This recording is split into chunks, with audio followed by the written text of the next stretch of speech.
John Conyers as head of the Judiciary Committee sounds good to me. He was one of the few Democrats, unfortunately, who was all over this issue right after the 2004 election. Someone who was also all over this issue from minute one was a fellow by the name of Bob Fitrakis. Now, you're going to hear a lot tonight, and I have repeated this many times on my blog. These issues that we're talking about with our democracy are not issues of right and left. These are issues of right and wrong, period. Now, I will support anyone who supports electoral integrity, Democrat, Republican, Libertarian, or, in this case, Green. Bob Fitrakis is the author of How the GOP Stole America's 2004 Election. They did? And is rigging 2008. They are? Oh, yeah, 2006. Thank you. Bob was an election protection attorney on November 2nd, 2004 in Franklin County, Ohio. He called the first public hearings to investigate voter suppression and election irregularities after the 2004 election. He was one of 4 attorneys to file a challenge to Ohio's presidential election results. Since then, and very lately, he and his partners over at the Columbus Free Press, including Harvey Wasserman, Steve Rosenfeld, Richard Allen Hayes, have been doing something very unique in Ohio. They are counting the 2004 ballots. Never been done before. Bob is also doing something else. He is currently running as the Green Party candidate for governor of Ohio. Ladies and gentlemen, he may be the first governor of Ohio with a mullet, Mr. Bob Fitrakis.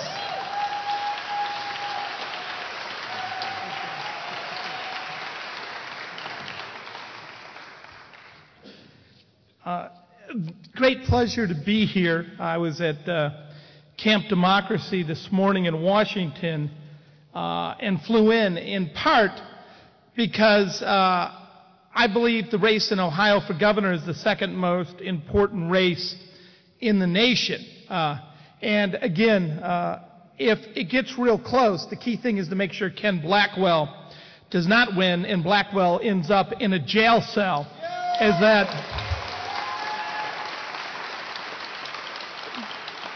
But I believe the most important race in America is here in California, and it's for Secretary of State. The only reason that Ohio matters is because they haven't been able to destroy California. That is their dream. That is their goal. They destabilized California's economy through megawatt energy laundering. They treat just like they do in third worlds. They did that to bring in Schwarzenegger, and now they want to control the Secretary of State's office so they can give you the Ohio treatment. And it's really Debra Bowen that is standing. She's the one in the gap. It is the most important race in the United States today. You've got to do everything in your power to get that woman elected. And if you want to know what happened to us in Ohio, I'd also recommend it Cheated, hot off the presses, the story of what went on in Ohio. But let me just remind you of a few of the facts. Ken Blackwell called it a model election, but we're trying to figure out, was he talking Pinochet, Mussolini's first coup, or just the coup in Florida? He also said there was not a single act of irregularity, and as an investigative reporter, that's true. There were tens of thousands of acts of irregularity. Let me just remind you of some of them. 24.93% of all the voters in Cleveland, a city that went 83% for Kerry, were purged between 2000 and 2004. Under Hava, Bob Ney again, you may purge. So in the Democratic enclave of Cleveland, Nearly 25% of all voters were purged from the voting rolls. Meanwhile, in Miami, Ohio, Troy, Ohio, Cleveland is 51% African American. In Troy, Ohio, Miami County, where there's 2% African Americans, not only did they not purge anybody, it's a no purge county, they created something called merge. They allowed people to vote in surrounding counties. And this is on the record. 7,000 voters lost their right to vote in the inner city of Toledo because the Diebold OptiScan machines froze up. But how could that happen? Tom Noe, the former chair of CoinGate scandal, a man that they funneled $50 million of secret and illegal money from the Bureau of Workers' Comp, and he's now pleaded guilty to federal felonies and he's awaiting state felonies. He was in charge of that board, and then he had his wife appointed. What the state inspectors found, instead of having two keys, a Democratic and Republican key, they thought it'd be more efficient to just have the Republicans with a secret key and access to the ballots. In Ohio, with our push and pray system, faith-based voting, in Mahoning County, 30 machines, they admit, when you press for Kerry, Bush's name popped up. All over Ohio, this is what we're finding. And this is why you have to have a Secretary of State that's willing to stand up for justice. Absolutely essential. Here's what we're finding. The mythical surge in Delaware County. In one precinct that was going 60-40 or so for Bush, the last 359 voters voted for George Bush. And they said, well, maybe a church bus showed up. Well, not everyone lives at the same address unless you're a follower of David Koresh. You know, it doesn't work that way in reality. And then when people like Patty Schaefer and Richard Hayes Phillips went there, and Stuart Wright, they said, what happened here? What happened in Delaware? And they said, well, as always, the Republican presiding judge brought the ballots in and gave them to the Boy Scouts. Well, that's good. Boy Scouts took them to the, quote, mentally retarded, end quote, Chad Scraper. So the mentally retarded, intellectually challenged, I mean, what do you mean? And he scraped, and we totaled it out. We were arguing he may have been like the Rain Man, more of an idiot savant. He would have had to have scraped 5 Chads a second for 4 hours, and then they counted them. So we said, oh, well, what happened in Miami County? Right, in Miami County, I was called a conspiracy theorist because I didn't believe some of these numbers. I didn't believe the Loaves and Fishes precinct in Gahanna Ward 1B were low. 638 people went forth and voted. And it was delivered unto Bush, 4,258 votes. Nor did I believe the 131% voter turnout in Clyde, Ohio. Nor did I believe the 124% in Perry County and the 120%. Nor did I believe that 679 out of 689 people in Miami County voted. And when I showed up this summer to audit those poll books, Steve Quillen, the director in Miami County, said, you're right, the voter turnout was 79%. But it had nothing to do to change the vote between Kerry and Bush. And I said, how could this happen? And he said, well, there were these Boy Scouts who brought the ballots to the wrong precincts, and they must have gotten mixed up. Just like in Clermont County, I spent 6 months arguing with the prosecuting attorney. What did the prosecuting attorney do? Finally, they wouldn't let us copy the ballots. We randomly drew one from 192 precincts. Apparently, in one precinct, it was spoiled. We said, how many more spoiled? 36 straight spoiled votes. 36 straight people apparently came in and spoiled their ballot by voting for Kerry. We could only find 5 spoiled ballots in the entire precinct. but they had replaced 36 ballots. And also in Claremont County, they had put white stickers over the OptiScans for where the carry vote was. The exit polls were right. There was a coup d'etat in this country. It will not stand. This kleptocracy, this rule by thieves, this group of individuals, we will no longer enable them. We will no longer apologize for them. We will put them in prison, in jail, where they belong. Thank you.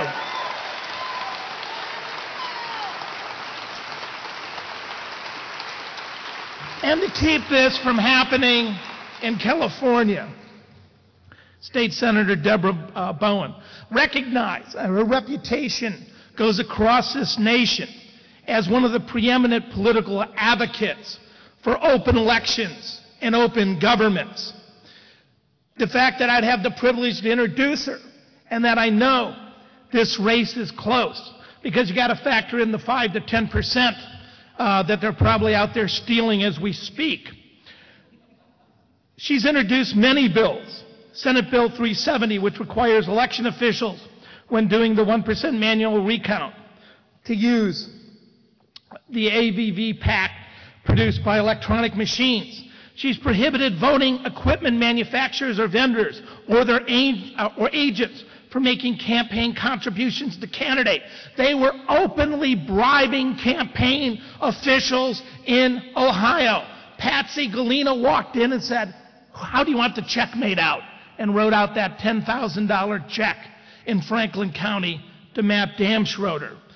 She has Senate Bill 1747, expands the right to voting machine inspection to every qualified political party and permits up to 10 people as a bona fide collection of citizens. I mean, this is so essential, so important, because we don't treat these machines like we do slot machines. The state of Nevada owns the source code. You can have flying squads. You can break down those machines. Those two radicals, Baker and Carter, said, why would we trust insiders in the election business? Because remember, there's not much money in selling election machines, but there's a lot of money in selling election results. And the only person that will stop this in California, the key race in the nation, I give you Senator Debra Bowen.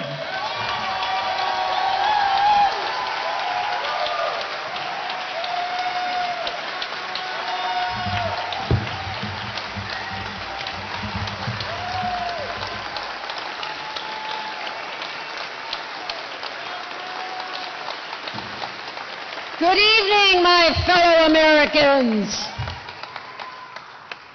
Think about the amount of energy that is here in this room and that is across this state and across this nation that consists of people who are defending the simple idea of self-governance, that we the people should have a government that is by the people, of the people, and for the people, and the way we do that is through elections. This is what all of this energy is about.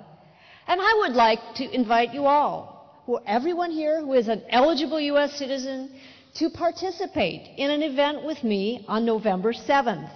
It's called an election. And I want everyone to participate, not just Democrats.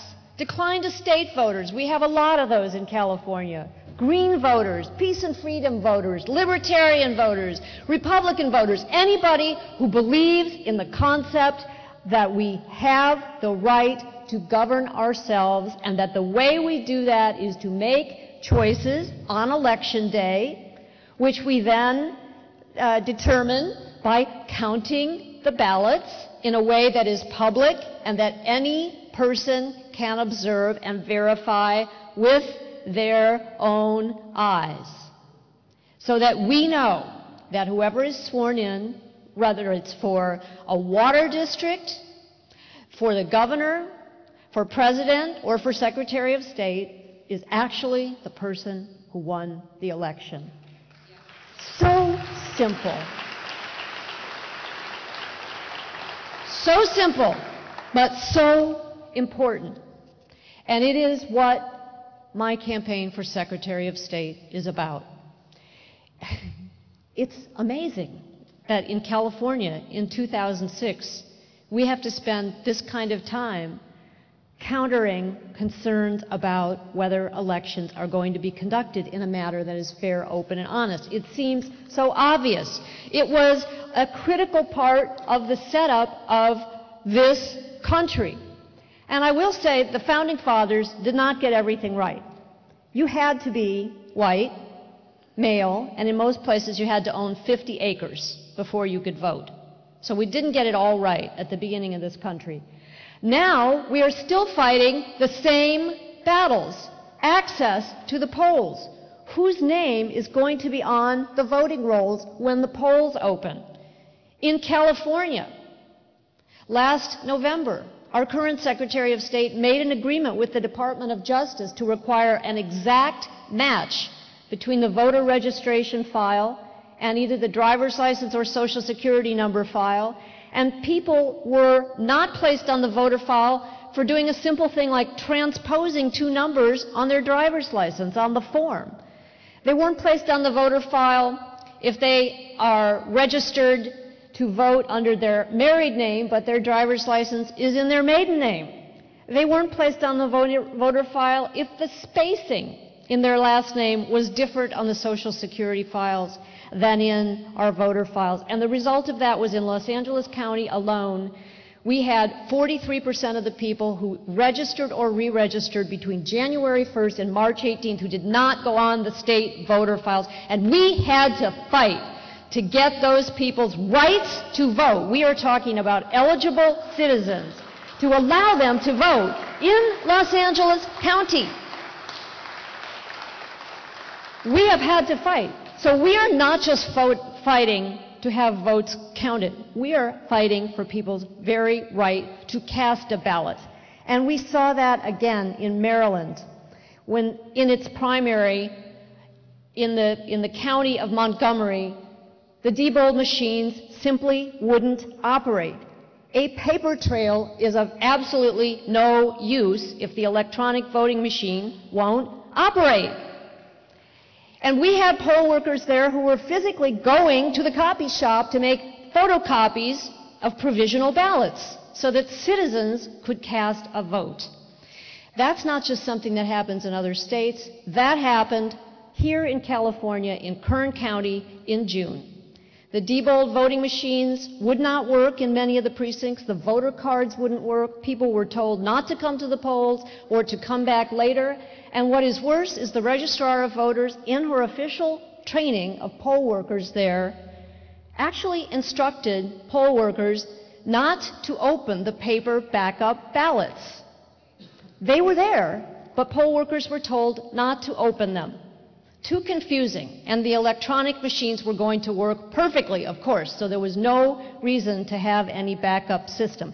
Now, I was at a banquet not long ago at a big hotel, and probably 900 people were all coming. We had banquet tickets for an event on a certain night, and the electronic ticket spitter broke. And anybody who's ever done anything with any computer or electronic equipment knows that that happens. Do you know that this hotel had a backup system in place for what would happen if the electronic ticket spitter broke? They had a person, two persons, standing there with a big long stack of paper parking garage tickets, handing them out so that people would be able to get in the parking garage. And what was this great thing that was at stake? People being able to park, to go to a banquet, not people being able to cast a vote for who their governor would be, for who their president would be, for whether or not we're going to have the clean money campaign passed in this state so that the very nature of elections can be changed.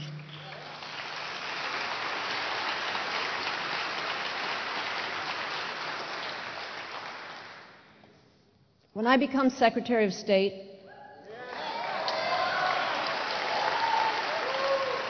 we're going to do a review of our voting systems, and we are not going to use any voting systems that are not open, secure, and accurate. Absolutely. I'm often asked about the recertification of the Diebold machines in California, which had numerous security flaws and which the Secretary of State's own review determined had 16 more security flaws that were identified as unpatchable or unsolvable. And the way that those were dealt with was by conditions that said you had to have an absolute chain of custody of the voting machines, and they had to be accounted for at every single location. And then the registrar in San Diego County sent those very Diebold voting machines home with poll workers 3 days to 2 weeks in advance for unsupervised sleepovers. That does not meet the chain of custody rules. What did the Secretary of State do when his conditions of certification were violated? Nothing. Absolutely nothing. What did the Secretary of State do in Kern County when polls couldn't open, when there were backup ballots, when polling results go by modem from Ridgecrest to the registrar's office in Bakersfield? What did the Secretary of State do? Nothing. Said, we can't anticipate that kind of a problem. It's one of a kind. It'll never happen again. We don't have to do anything. That is not going to happen when I am the Secretary of State. We will not use voting systems that are not secure. We will have a voting system that is open, and people will be able to look at the software, at the computer code. The source code is not going to be a secret.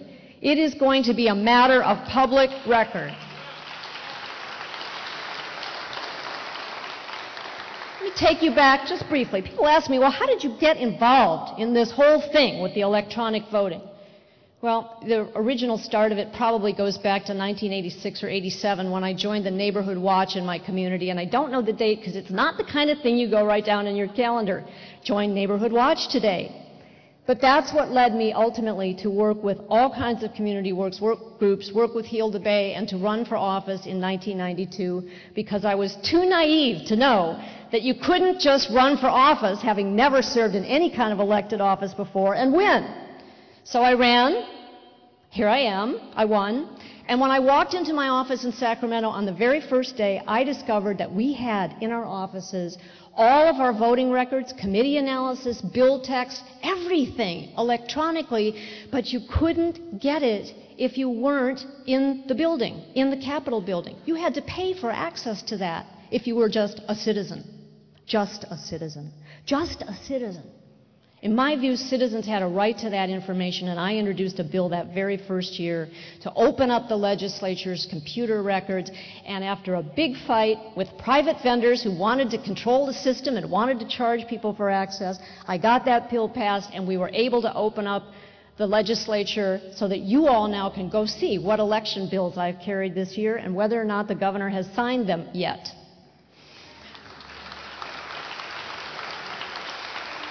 That started me looking at the inside of computers and starting to understand how powerful a force it would be in our democracy if we could make information like this available to everyone.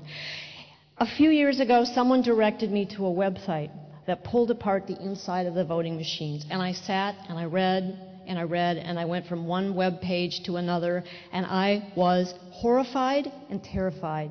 And I said, I cannot sit by and do nothing about this. We need to let people know that they deserve better for having their votes counted. I have the experience with the computer system. No vendor can come in to my office and say, oh, sorry, we can't do that, or trust us, or we don't have a wireless port on our scanners, when in fact there is a wireless port. And it became my responsibility. And this event on November 7th, this election, is not about me. It is about every single person in this room, every single person who's watching this, and maintaining our right to have a government that is by the people, of the people, for the people, in which we choose on Election Day. We observe the count of the vote. We don't have to go to court in Alaska to get the raw voter files turned over. We don't have to argue about whether that should be a secret because it's so obvious that that should be publicly available. We are also going to change our auditing procedures in this state, and we've begun that even before I ever got have gotten to the Secretary of State's office. Thank you all for helping me with SB 370 last year. It's the bill that says the paper trail is going to be used to audit electronic voting machines.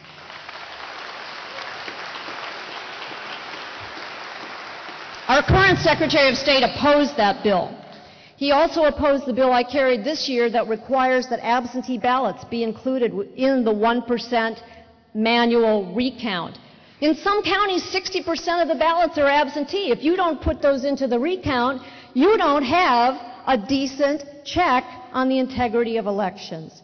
And there are many more. There's so much we can do, but ultimately the buck stops in the office of the Secretary of State.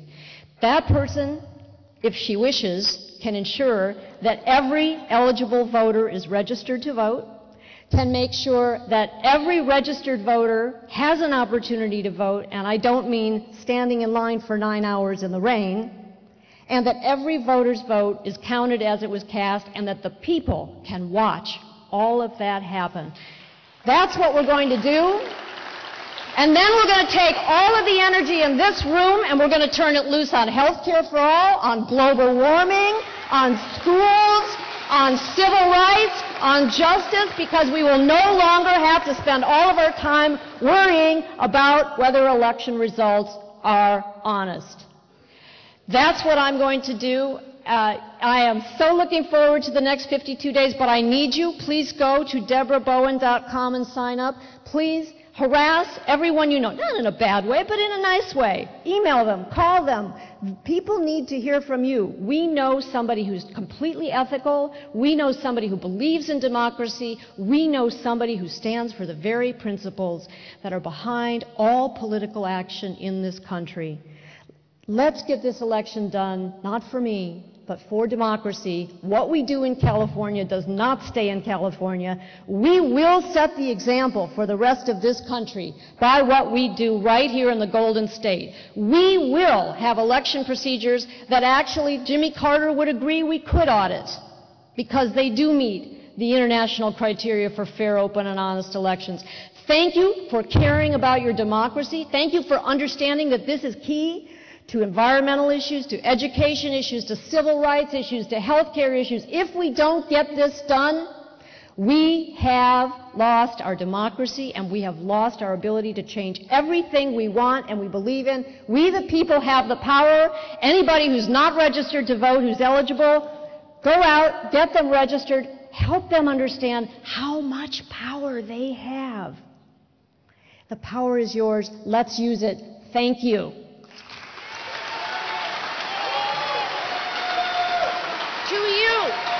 It's to you. It is not for me. This is your election, your democracy, your state, your country.